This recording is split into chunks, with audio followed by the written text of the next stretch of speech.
पुणी आज ह्रास है सुना दर उभय 22 कैरेट 24 कैरेट दाम केते रही जदि आपण मैंने भी किणापी प्लां करुवे से ही दर दे किपारे। यह छड़ा जाणी रखु विशेषज्ञ मत अनुजाई 2025 रे 90,000 पार हेब सुना दर। आसतु संपूर्ण अपडेट जानिबा ता पूर्व वीडियो को लाइक करंतु सब्सक्राइब करनथिले एबे सब्सक्राइब करी पाखर थिबा घंटी चिन्ह को दबाई दियंतु।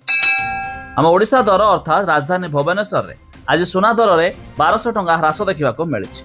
तबे शुद्ध सुना 24 कैरेट दाम रे 10 ग्राम प्रति 70,600 टंका रही बेले 22 कैरेट दाम रे 10 ग्राम प्रति 68,500 टंका देखा मिली।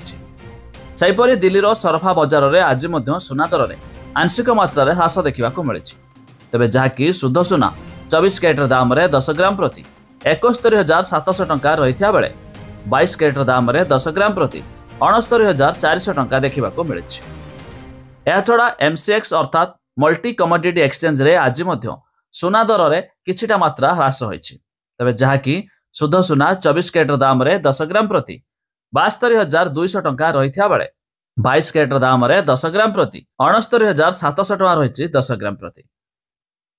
सेहीपरि रूपा 1 किलोग्राम पिछा आज 95,000 टंका रे पहुंची जाइछि। जानी रखु विशेषज्ञ मत अनुजाई तबे 2025 रे सुना दर 90,000 क्रॉस करिपारे। तबे जदि आपण माने भी सुना रूपा किनिया पई चाहुतबे एही दर देई किनि पारिबे। तबे आपण माने केउ जिल्लारू वीडियो देखुचंती ता निहाती कमेंट करी जणाइबे।